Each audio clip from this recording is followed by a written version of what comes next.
লাজুর কলেজে গিয়ে লাজুর কলেজের সবার সামনে লাজুকে চড় মারার জন্য হাত তুলল সুদেব। পুরোটা জানতে ভিডিওটিতে লাইক দিয়ে চ্যানেলটা সাবস্ক্রাইব করে দেখতে থাকুন। কোণে দেখা আলো সিরিয়ালের আজকের পর্বে আমরা দেখতে পাবো লাজু যে সুদেবকে গ্রামের বাড়িতে ডিভোর্স পেপার পাঠিয়েছে, সেই ডিভোর্স পেপারটা নিয়ে সুদেব সোজা চলে যায় লাজুর কলেজে।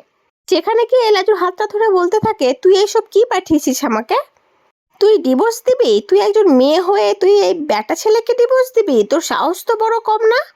তারপরে লাজুর সিঁথির দিকে তাকিয়ে দেখে লাজুর সিঁথিতে সিঁদুর ছিল না, হাতে শাখা পলা ছিল না। এই দেখে তো সুদেব আরো রেগে যায়। রেগে গিয়ে বলতে থাকে, এ কি করেছিস তুই লাজু? তোর সিঁথিতে সিঁদুর নেই কেন?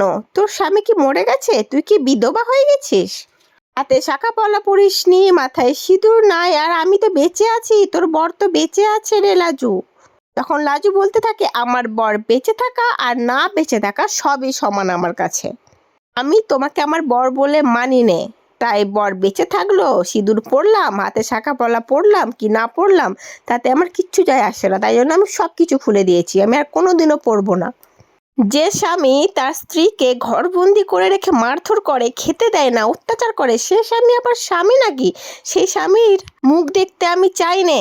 তুমি চলে যাও এখান থেকে, তুমি কেন এসেছো এখানে? তখন সুদেব প্রচণ্ড রেগে গিয়ে লাজুকে মারার জন্য হাত তোলে, কিন্তু এবার লাজু সুদেবের হাতটা ধরে নেয়। ধরে বলতে থাকে, একবার যদি তুমি আমার গায়ে হাত দিয়েছো না এখানে, আমি এক্ষুনি পুলিশ ডাকবো, দেখি তোমাকে কে বাঁচায়। তারপরে সুদেব লাজুর হাত ধরে হিহির করে টানতে টানতে বলে, চল তোকে গায়ে নিয়ে যাব, তোকে আর কলেজে পড়তে হবে না। তুই কলেজে পড়ে পড়ে তোর মাথা খারাপ হয়ে গেছে, তোর ওই এখানে নাগর আছে, সেই নাগরই তোকে এইসব বুদ্ধি দিচ্ছে, তাই তো?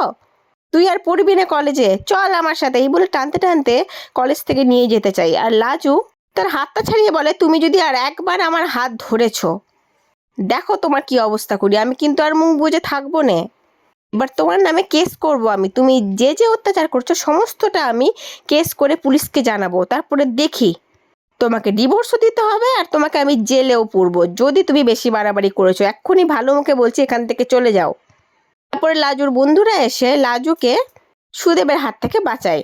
লাজুর বন্ধুরা এসে বলতে শুরু করে, তুমি এখানে কি করতে এসছো? তোমাকে না লাজু আসতে বারণ করেছে, তুমি এক্ষুনি এখান থেকে চলে যাও। তখন সুদেব বলে যে, স্বামী স্ত্রীর কথার মধ্যে তোমরা কেন কথা বলতে আসছো?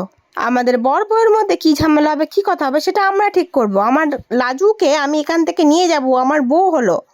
আমার বন্ধুগুলো বলতে থাকে, আমরা কি করব দেখতে চাও? দাঁড়াও দেখি। এই বিষয়ে পুলিশকে ফোন করতো। তারপরে এই পুলিশের কথা শুনে তো সুদেবের আত্মারাম খাঁচা। তারপরে সুদেব সেখান থেকে চলে যায়, গিয়ে বনলতার ঘরে যায়, বনলতার সাথে পরামর্শ করে যে কিভাবে লাজুকে টাইট দেবে, কিভাবে লাজুকে এখান থেকে নিয়ে যাবে, লাজুকে কিভাবে ডাক্তারি পড়াটা ছাড়াবে। তো পর্বটা কেমন লাগলো কমেন্ট করে জানিও। পরবর্তী আপডেট নিয়ে তাড়াতাড়ি আসছি। ধন্যবাদ।